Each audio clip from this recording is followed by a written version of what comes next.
আজকে আমাদের রাধা গোবিন্দ কুকিং চ্যানেলে রাধা গোবিন্দের ভোগের জন্য তৈরি হবে খাজা।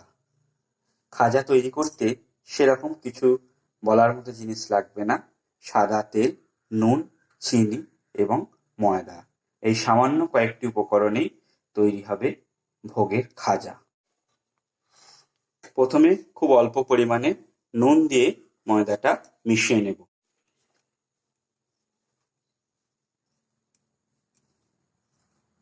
এবার নুনটা মেশানোর পর আমরা সাদা তেল ময়ান যেভাবে দিই সেইভাবে দেব।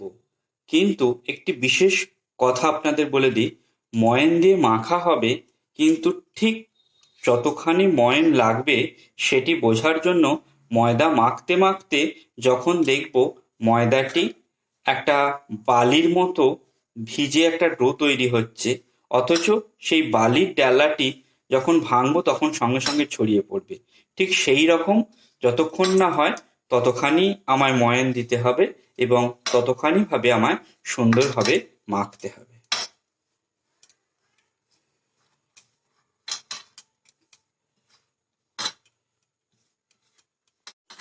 আপনারা দেখুন, একটি ডালা মাখাটি তৈরি হওয়ার পর প্রথমে এরকম একটা শক্ত ডালার মতো তৈরি হয়ে যাবে, আবার সঙ্গে সঙ্গে সেটাকে গুঁড়িয়ে দিলে গুঁড়িয়েও যাবে। ঠিক এই যতখানি হচ্ছে ততখানি পর্যন্ত আমাদের ময়ান দিয়ে ওইভাবে মিশিয়ে মিশিয়ে মাখতে হবে। এটি খাজা তৈরির জন্য খুব গুরুত্বপূর্ণ একটা জিনিস। এইভাবে ময়ান দিয়ে যদি না মাখা হয় তাহলে খাজা কখনোই সুন্দর বা এরকম মুচমুচে হওয়া সম্ভব নয়। এর ফলে ময়দাটি আমাদের পুরোপুরি মাখা হয়ে গেলে যেমন লুচির মাখা হয় সেরকম এবার আমরা জল দিয়ে মাখবো এবং মাখার পর আমরা ঠিক আধ ঘন্টা পরে সেটাকে ম্যারিনেট হতে দেবো বা তাকে চাপা দিয়ে রেখে দেবো। তারপরে আমরা ফিরে আসবো। এখন ময়দাটি মাখা হচ্ছে।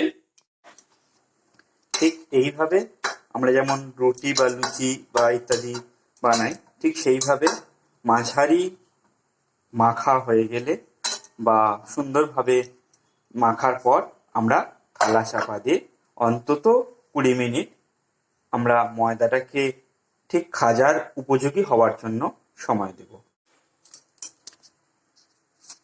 আমরা খাজার রসটা প্রথমে বানিয়ে নিচ্ছি। তার জন্য 2টো তেজপাতা দিয়েছি, তাতে সামান্য পরিমাণে ঘি দেব। এটা অন্য কিছুর জন্য না, এটা ফ্লেভার বা খাজার যে সুন্দর গন্ধ আসে সেটা তৈরির জন্য। আপনারা যদি চান যে দেব না তাহলেও নাও দিতে পারেন। এবার এর মধ্যে চিনি এবং জল দেব। ঠিক যতখানি চিনি দেব ঠিক সম পরিমাণে জল দেব। চিনি এবং জলের মাত্রা যেন সমান থাকে এবং এই দুটি মিশ্রণ দেওয়ার পরে নাড়তে থাকবো এবং যতক্ষণ না চিনি গুলে রস তৈরি হয় এবং একটা হাত দিলে বুঝতে পারবো একটা সামান্য আঠালো ভাব তৈরি হচ্ছে, ঠিক ততক্ষণ চিনির যে শিরা তৈরি হচ্ছে সেটি আমরা নাড়তে থাকবো। রসটি আমাদের প্রায় তৈরি হয়ে গেছে। এবার ঠিক কতখানি ঘনত্ব হয়েছে সেটি আপনাদের দেখাচ্ছি।